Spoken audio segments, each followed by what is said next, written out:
Michael Albrow, and I've been a professional physicist for 60 years since I started my PhD. And I retired about 8 years ago and continue doing research because I love it in particle physics, and decided to start writing about it because I love writing.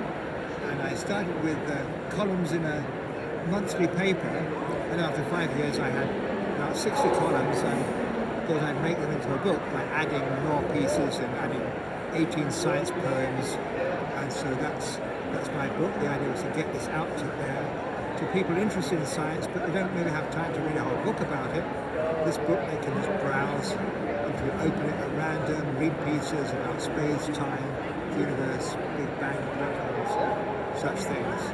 So it's a book I hope will inspire kids, inspire teachers, give teachers a hand how to explain things to the class, and so I think it's a format that people like because it's easy. You open up and browse, read one piece today, another piece tomorrow, and there's some original ideas in it as well. But I think it would be nice for any kids interested in science above the age of 8 or 10, all the way up to 80 or so, because even professional scientists might find something there of interest to them. It's explaining things to people like you meet on a plane or you meet in a cafe. That's how I like to talk about science. Can you share a brief overview of your book and what inspired you to write it? Right, so the book is 100 short stories. I call them stories, they're really pieces, they're non-fiction. You may know about flash fiction, which is a fiction story in 400 words. I call it flash non-fiction. Each one is limited to about 400 or 500 words. And I was inspired to write it because when I formally retired from my job as a professional physicist, I started writing a column in a local paper, and I enjoyed the writing and wanted to get the word out there, so they published these pieces, and I think that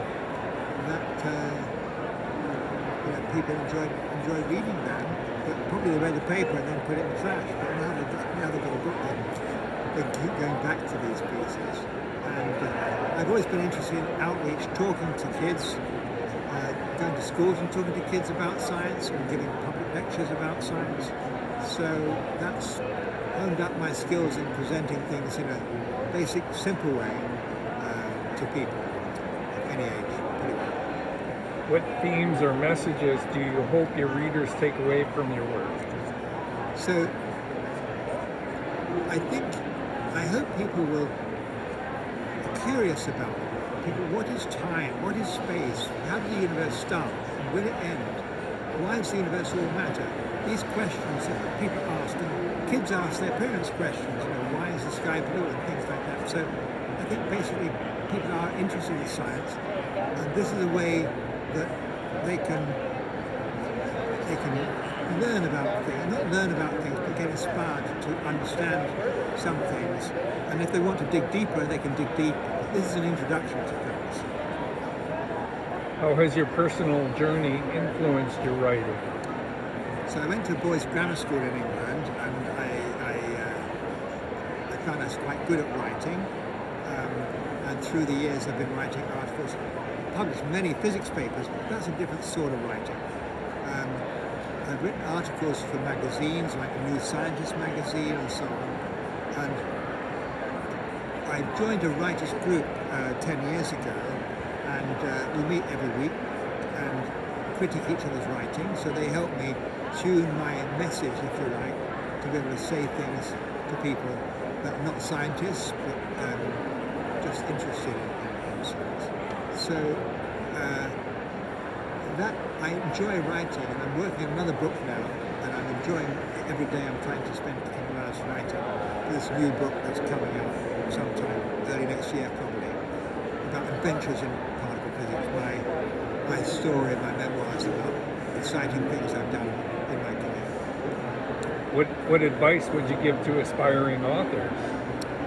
Well, I would say love your subject, read enough to see how people explain things. I would say don't start writing because you think you're going to get famous and earn a lot of money. start writing because you love writing and you want to get the story out there to somebody. You want to get a message out there. You might get messages about science, but you may have a story in your head, a novel or so, that write it because you enjoy writing. And you find, as you do, you'll get better and better at it. And then, if you're lucky, your book might get published. It might take off if you're lucky, but don't decide to write because you want to make money and get famous. Decide to write because you enjoy it and you want to get a message out there. You mentioned you were writing a new book. What's next, and what are you working on? I guess. So the next book, I showed this book to publishers called World Scientific at a conference in California, and said I had a new book in my head which was going to be more memoirs of the story of my life in science and how it's going to be seeing particles. Particles is so small you can't really see them directly, but you can see the tracks they make, you can make them visible, and through my life I've been interested in different ways of making particles visible, at least the tracks they make in your mind's eye and so on. So it's seeing particles, it's going to be a journey to the infinitesimal, things that are far too small to see, but back to the very beginning of the universe. And it's going to be subtitled Adventures in Expanding Physics. So that's going to have memoirs, personal stories, but also a parallel thread which is explaining about the science, about what we're seeing.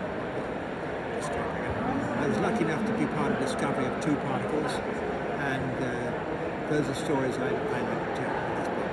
So, and what message would you like to share with your readers who are watching this video? well, be interested in science. If you're interested at all, buy this book.